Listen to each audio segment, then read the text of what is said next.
And open signal if you can start streaming.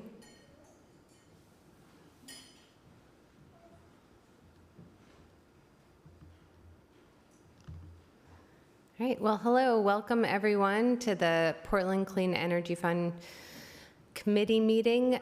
This is our first hybrid meeting, so we're going to ask in advance for a little bit of forgiveness since we're operating on one screen where we usually have multiple, and just trying out this new hybrid setup. But we're going to start, as we always do, with some virtual participation, virtual/hybrid participation guidelines and check. The chat box is open right now for folks who are online and want to introduce themselves via the chat box. Please feel free to use that now. To do that, you can put your name, if you have an organizational affiliation you'd like to share, and if you have gender pronouns you'd like to share, you can put those into the chat box. Also, if you would like to provide public comment, we ask that you indicate that in the chat box as well. For folks in the room, there's a sign-in sheet at the table where you came in, and that sign-in sheet has a place where you can indicate if you're interested in public comment, and there's also forms if you want to provide written public comment. The raised hand function and the video, we ask that those be used only for committee members on the Zoom and for staff who are actively participating in the meeting. Just so everyone on the Zoom and in the room knows, this meeting is being live streamed on YouTube and is then available. The recording is available afterwards on our YouTube channel. There's also a transcription available for folks who are participating via Zoom, and you can find that by going up to the three little dots in your Zoom menu bar, clicking on that, and then you can view the live transcription there. So, 1 second. Just to check in with our open signal team. Is our sound only being broadcast if we're speaking through here to the YouTube participants or the folks that are watching the streaming channel? Is it making it to the folks on Zoom?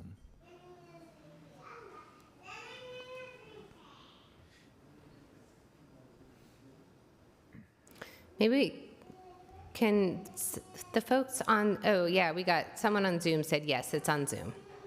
Okay, great. Thank you. Another good use of the chat box. Confirmation. Okay, those are, I think, all of the guideline, the virtual participation guidelines. We did start a little bit late, so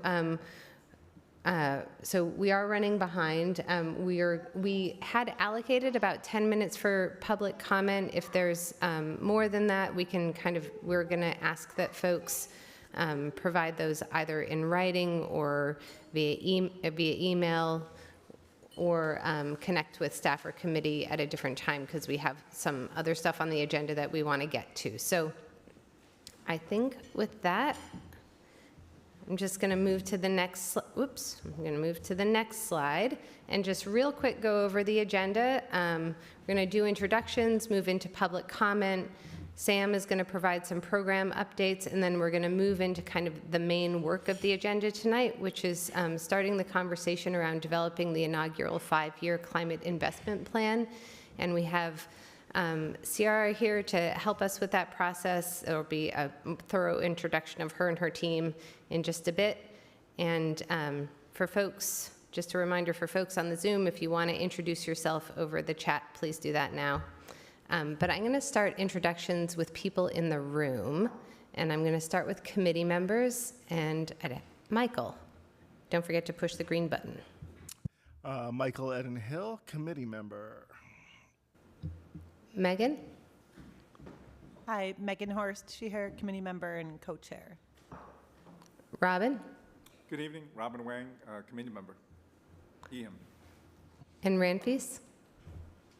Hi, everyone. Ranfis Gentino Viatoro, he, him, committee member.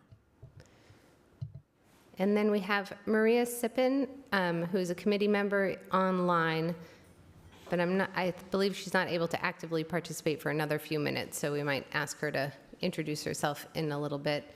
I think that we will now move to folks who, the rest of the folks in the room who are participating in the meeting, and I'm going to ask Ciara, you to introduce yourself and your team.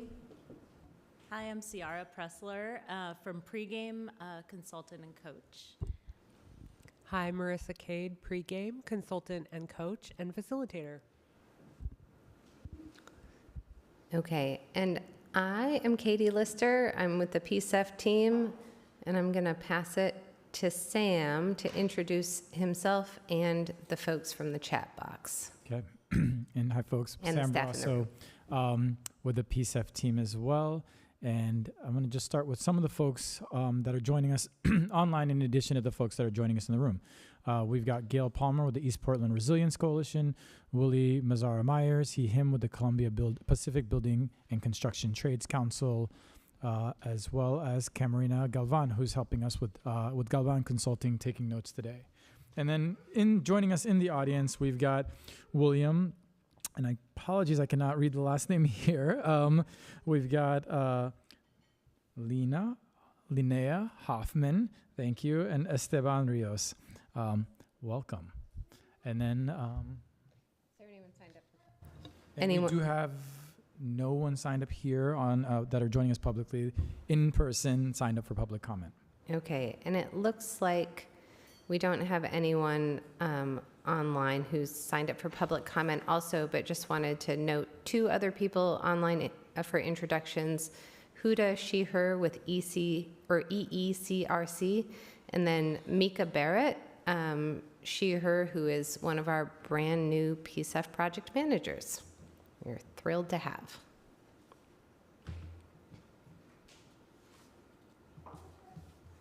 Okay, Sam. We're going to move to program updates, making up some time. Thank you. Just good to be here. It's been a minute since we've done something like this, and I forget how much more time and production it takes to make these happen. So we'll be figuring these out, and just appreciate everyone tracking along with us. But for folks that are wanting to put a placeholder on your calendars, I encourage folks, it's the third Thursday of the month that we'll be trying to keep our in-person public hybrid meetings going. So as far as program updates, I just want to acknowledge that, one, we've still been busy with staff recruitment, and as of this past week or a week and a half, we just, as you heard an introduction, we just had Mika Barrett join our team as one of our new project managers, and we'll have another project manager joining our team next week as well. And then in a couple weeks, or actually closer to mid-November, we should have our data analyst starting. So still busy onboarding more and more staff members, and that's exciting. Last about a couple weeks ago, we had our RFP #2 grantee convening over at Rossi Farms. It was a fairly joyous celebration and coming together of our grantees and just getting a little bit of networking opportunities and knowledge exchange that was happening there. And we recently just posted that in our latest email and shared pictures from that event. But it just started to kind of open up that we're, in addition to that event, program staff have been getting out into the community more recently with attendance at things like the Safe from Hate Summit, the Oregon Native American Community Chamber of Commerce fundraiser, DPAVE's fundraiser, and many of our other grantee events. So it's just want to acknowledge that's starting to happen, and we're starting to think about how to share some of those opportunities with committee members. Now, I think the next thing I want to, before I tee up some of and provide a little bit of a recap of City Council's hearing yesterday, I know that we've also been talking about committee recruitment. City Council is hearing code changes, and I know I will provide a recap of that here shortly, but a core part of some of those changes is expanding the eligibility of committee members, and so that committee members no longer have to strictly live within the city of Portland, but can also work within the city, can have other meaningful engagement to be on the committee. And so once that does happen, a core part of our I know that it's been a desire expressed by the committee. I know Megan mentions this very frequently, is turning on our committee recruitment again, since there are at least a couple vacancies and potentially one more. So I just wanted to acknowledge that. We do have the language, so I don't know if we necessarily need to do more work on the language, but I will be checking in with other committee members here in the next couple weeks to just check in and get a sense for where committee members are. And I think I'll leave it there. Question, maybe I'm getting ahead of myself, with the proposed changes, will there be less concern about conflict of interest for committee members? Because I know that's been an issue for some candidates in the past. Yes, and I think, I want to acknowledge that, the conflict of interest, the way that I would say it was in many ways somewhat self-imposed, right, around the threshold and around the approach that I think council originally wanted to see around conflicts of interest, given this committee's role in making funding recommendations. I think I can say I think I've high confidence, yes, with the shifting roles and the fact that the committee wouldn't be making direct funding recommendations, that I think conflicts of interest is going to become the concern is going to, I think it'll be largely mitigated. We'll still have to manage for it and think through when there are specific programming recommendations made, how that may play out, but I think that'll largely be mitigated. So I think that should open, I hope that folks hear that should open up the possibilities a bit more. But so I think that just to name that, so once we get through that, a core part for us will be turning around, opening up that recruitment, and that's a big part of my work plan in terms of making sure I'm warming folks up to that opportunity and doing that outreach. But with that, I wanted to give just a quick recap. So yesterday afternoon at City Council, they had the first hearing of the PCEF structural changes. And I want to just share some of the themes that came up in the public comment. We did have a lineup of a range of invited speakers, including our co-chair, Megan Horst. But several themes came up we had about 20 folks, a little bit less than 20 folks sign up for and share public comments. The themes that came up were around the inclusion and asking for the inclusion of people with disabilities as a priority population, aside from strictly a priority population as part of our workforce and contractor development efforts. There was a strong desire and an affirmation to ensure that community responsive grants is maintained in whatever future iteration or future changes come to the program. And there were different ideas for how to do that. There's a strong desire to see robust community engagement as we move forward in the development of the climate investment plan or any subsequent programs, whether that's the tree planting program or our programming focused on affordable housing retrofits. And then there was concern also raised by individuals around the term trainees within the updated code, specifically because trainees would be excluded from the family wage standard, and so there's concern raised around that. And then there was just more broad concerns around backfilling and the city using some of these changes as a means to backfill existing budgets. And so those concerns were heard, and I just want to relay that. The second reading has been scheduled for City Council's morning session on October 26th, next week. And so I wanted to, with that, just pause. I think that sums up most of my program updates, and see if there are any questions about what was relayed at City Council yesterday. Megan? Yeah, we don't have the digital hands anymore, or hybrid. I mean, I was at most of the meeting, but I had to leave before it fully ended. So I'm curious if you could recap. I mean, I heard the comments, but did council engage on the substance of them? And do you know if council's going to be considering amendments based on any of that, or if they're going to be considering the package as was presented? So that's one question. And then another, I'm curious,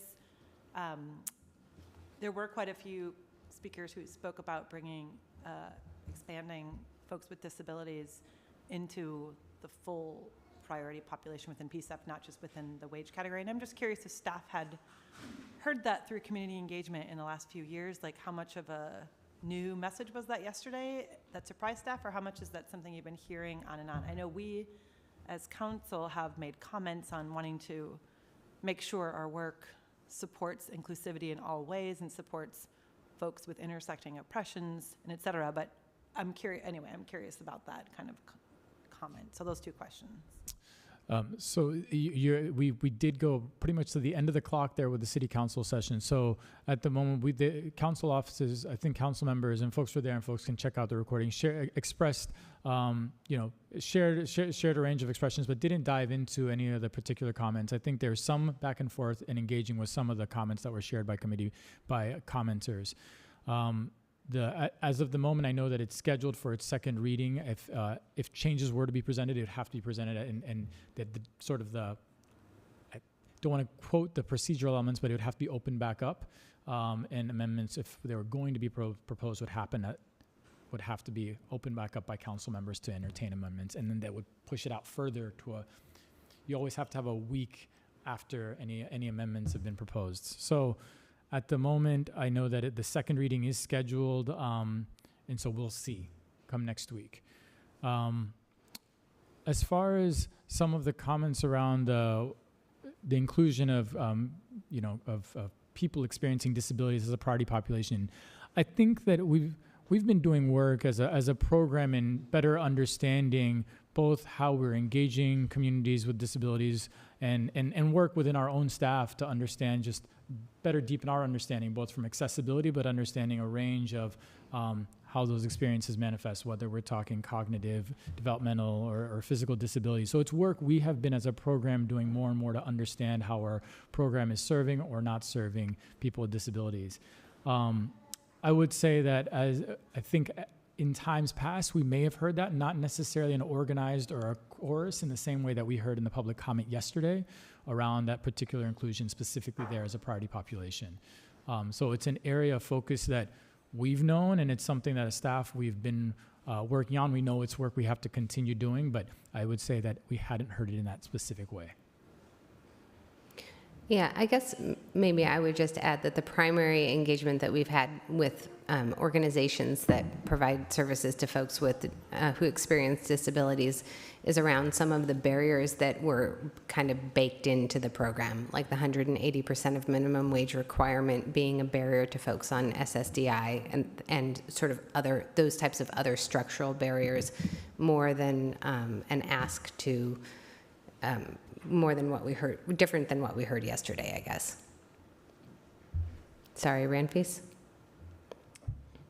Yeah, I just want to share, hearing that testimony, I think definitely raises, the importance of having the disability community and justice community within this table. I think it's definitely something that's missing. I think we hear it.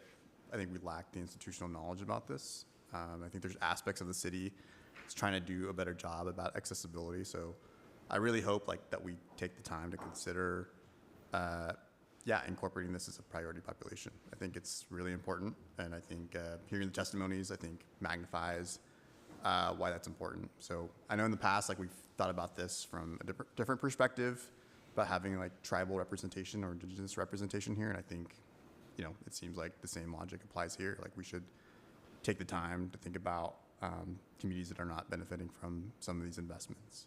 I will just clarify, just for transparency for the folks in the committee, I have raised concerns about the family wage standard, so I won't go in here, but I do feel like it's a potential loophole to who does or does not benefit. I'll share concerns. I won't go too deep, but I just want to at least share solidarity with, I think really important testimony we heard this past week.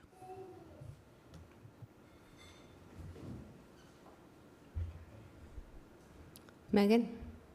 So kind of following up on all of this, if city council passes the package without any of changes in response to community testimony, I just want to reflect on what that means for us as we work through the CIPs. We will have the code as we've all seen it, not with any changes from testimony. And so even this discussion on folks with disabilities, also Ranfis's point on workers, it just leaves us a little bit of limbo land on those specific points if we thought they were important points, but they aren't addressed by council. So it's something that I just bring up to my fellow committee members as it will be a little left unresolved in the code changes, those questions, I suppose. And similarly with the base funding for the community-based RFP. So I think that I think maybe just want to acknowledge that these changes are important changes that'll shift and in many ways give us a lot of room to learn through these changes. I mean, the climate investment plan is going to be, it's going to be in an important place for setting the stage for both the allocation for community responsive grants as well as many of the other programs. There's going to be continued learning and continued processing, and there's several things we heard loud and clear in there including the clarity around terms. And so whether it's through administrative rules, whether it's through greater clarity and focus within any one of the strategic initiatives. I mean, for instance, in our heat response program, we do focus on folks that are elderly, but we also do focus on folks that are experiencing medical conditions. And so there are reasons why within programs we make specific focuses. And so I think that there's plenty of opportunities to dive into different areas and learn further. But I just want to acknowledge this isn't the end of the road here. This is just a part of another chapter and hopefully another chapter of continued learning. Ranfis? Could you give us clarity again with the code changes? Who does the administrative rulemaking procedures? Is that through the director, whoever the director authorizes to do that rulemaking? And then I think the second question is trying to remember what's in the legislation. Does the committee still have the ability to make recommended code changes? Sam, did you find the part of the code that says about administrative rulemaking? Okay. Thanks. Yes, to answer the question, Ramfis, the director of the Bureau of Planning and Sustainability in the proposed code would be authorized to adopt, amend, repeal rules, procedures, and forms to implement the chapter, but has defined processes around notifying interested parties and holding a public comment period for at least 4 weeks, and then taking in comments, responding to comments, and so forth. So that is right, that authority sits with the director, and the within the code, it still remains that the committee may make recommendations to changes to the code in order to help further implement the chapter or the code. Okay, I'm gonna, just for the sake of time, move us on to the next part of the agenda. We do have guests here to kind of help us with this work, so wanna honor their time as well. Thanks, that's us. Nope. I'm Ciara Pressler from Pregame. I had the pleasure of meeting the committee in March. Remember that? That was me. We did a workshop called In versus On, just as a training to talk about, the difference between strategy and tactics. The committee's job is really important, and your time is really limited. And so I know it's really important to get as much as we can from you. So a little background, Pregame had the pleasure of working with PCEF for 6 months, about September through March of this past year, doing a bunch of professional development, workshop training on topics like interpersonal communication, leadership, strategic planning, entrepreneurship, and process improvement. So entrepreneurship probably sounds like it doesn't quite belong in that list, but what we specialize in is entrepreneurships and innovative models and helping people turn big ideas into a realistic plan. And so we think of PCEF as a startup within a legacy structure within the government. And so coming in and helping people with a government background, advocacy background, an activist background develop some skills around building the plane while we're flying it, I think was really helpful, and people got re-inspired about a really tough job. So now we're back, and we are going to help put together the strategic plan for the plan for the next 5 years should this code change move forward.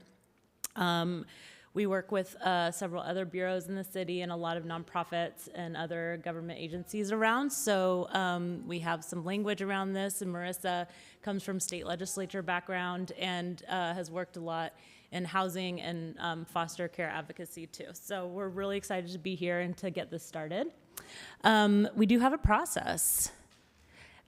This is how we generally do strategic planning very broadly, but we can't do it just like this. So this is our very loose framework, and so this is where we're going to start from. I just wanted you to see this so you can see, if everything were perfect and everything were linear and we hadn't even started PCEF yet and we didn't have to do a bunch of other work while we were planning, this is the process we would use, right? Start with the big picture. Where do we want to go? What's our mission, vision, values?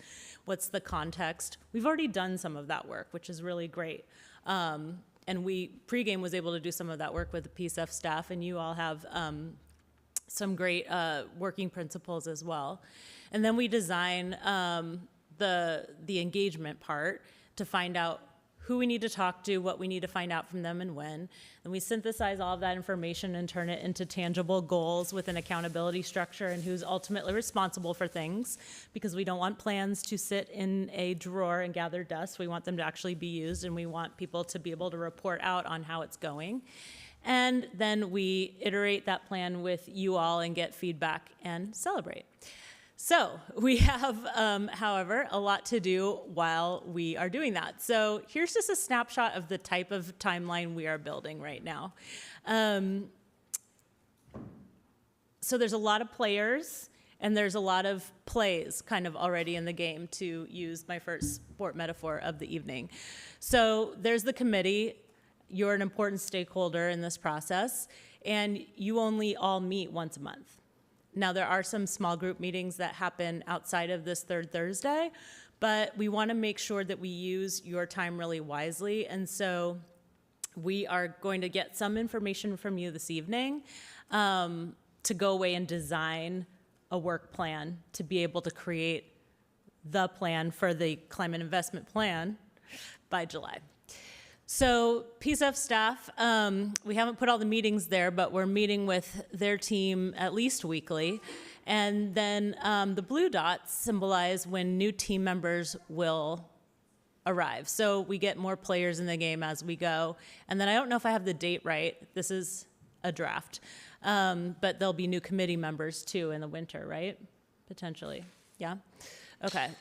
Then there are external events that affect what we do, right? So city council is the orange dot. Their meeting next week is the gray dot. The orange dots symbolize things like the election, charter change potentially, if there are new people or bureau reassignments in January, and then later in the year, budgets, things like that. And then we put deliverables around this, or what we predict right now when deliverables will happen. So when do we owe you something we've created based on your feedback? First of all, we'd like to have a whole work plan and design by a month from now, the next time you meet.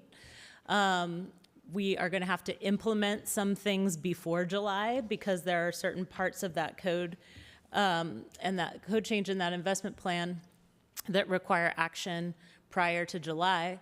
And there'll be other initiatives and events happening, which are symbolized by the purple dot. And that has to do with, Katie, help me out.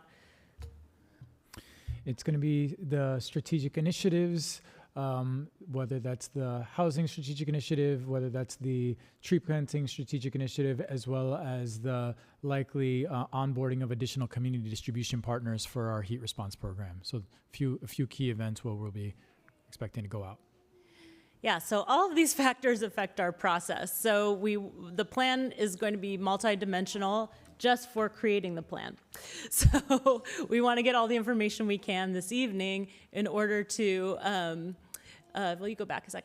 In order to create the best work plan possible. The next one, yeah. So I'll pause very quickly to see, is there any major factor I'm missing here that's like an event in the next 9-ish months? I have a question. Yeah. Hi, Joa. Hi. You use the word strategic plan, investment plan, initiatives. I just want to make sure that we're talking about all the same thing. This is the climate investment plan that you're talking about. Yeah. So it's not a strategic plan. I mean, you can view it that way, but Yeah. in the context of everything that's happened in the last few days, it's Yeah, no, that's a really important point. It's the climate investment plan. okay. Yeah. And I will be consistent with that. Strategic planning is the function for which we were hired. Yeah, Megan. Yeah, and I have a question about community engagement more broadly. Like, we are one layer of community engagement, but we are only 9 people, 7 at the moment, hopefully 9 again soon. And I think we all value very much strongly community engagement. So I'm curious where that timing happens in this calendar. I imagine we are going to get to phases, and I'm not sure what those are, of draft CIP elements that I want us to get feedback from the general public on, and the general public has expressed a lot of interest in that. Yeah, so So I'm I'm gonna. curious when that happens.